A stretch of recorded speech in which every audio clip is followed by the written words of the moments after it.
Bonjour.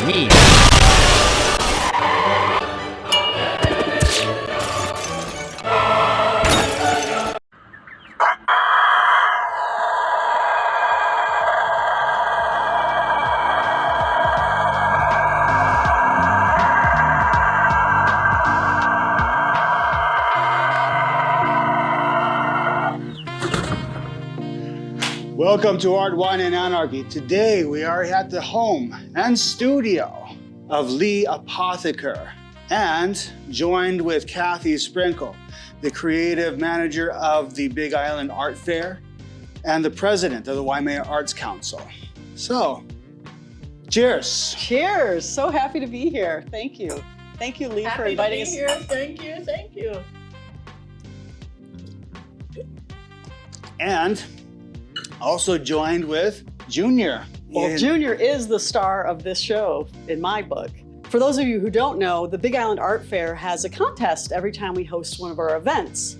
And we invite the patrons who come in to vote for their favorite art piece. And this past fair, we had a chicken contest.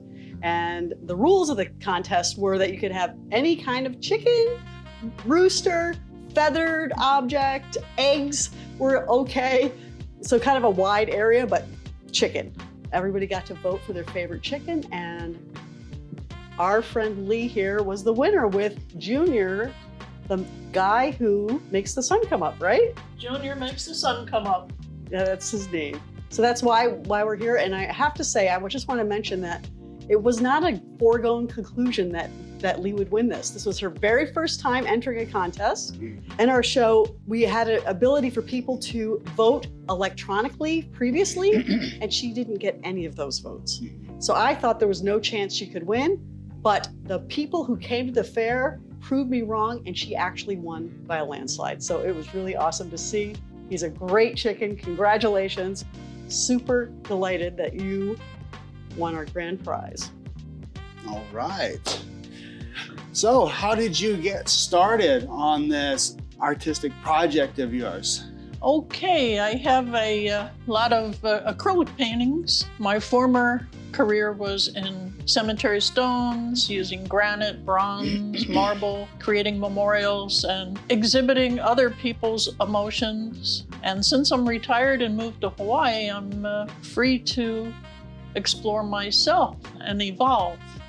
And I have evolved because I left one place and came to another and grown emotionally and happier, and just started painting these memories. Each painting is like a diary. First artwork I did was pastels, and it was a disaster. Using the acrylics is a lot neater, easier, faster. I've gone through 3 different art styles already, beginning with Disney style, and they were childish.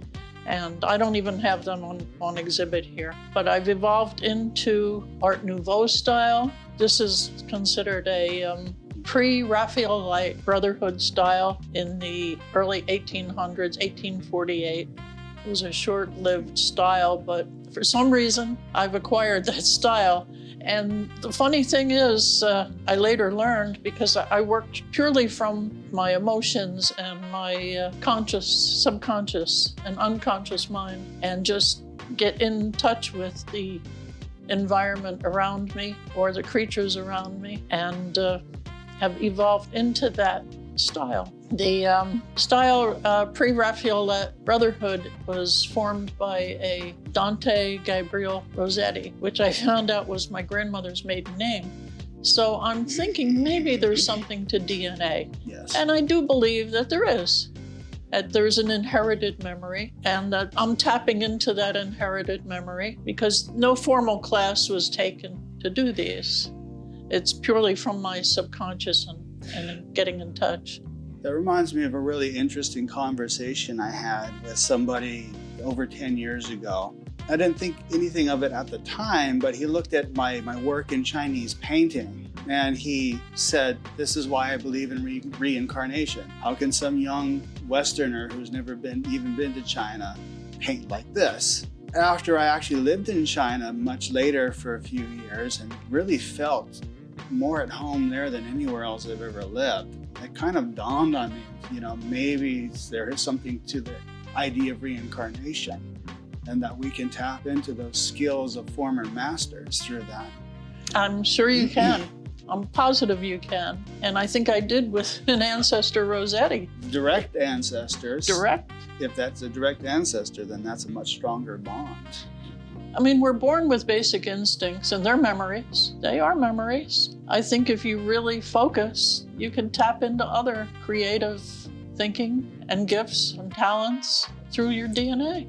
I went through three companies, Ancestry DNA, 23andMe, and CRI Genetics, and I compared all three, and I had a lot of fun doing it. Of course, we had 3 years downtime to do all this work. It was pretty interesting. Very, very interesting. Yeah, so this also gets into the idea of talking about intelligence. You know, the first thing about intelligence is distinctive. And then second of all, that people are still coming to terms with intelligence is diverse. And so I believe you have artistic intelligence, creative intelligence. You know, forget about mathematics and science and logic. You have a certain intelligence for creativity and designing things and, you know, making things. It takes a little bit of work, but you have to focus. You have to be willing to change. And I never wanted to change.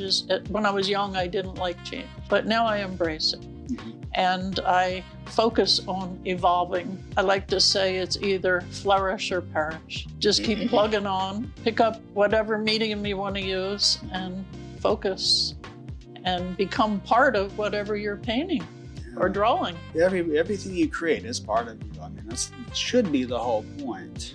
Would you say you have a mission statement? Sure. The mission statement is, through works of art, it could be a medium to reach out to other people to give a message. Hopefully, my artwork will inspire others, and this conversation today might inspire others. I wish that many people could just slow down and become one with their environment, like I did with every one of these.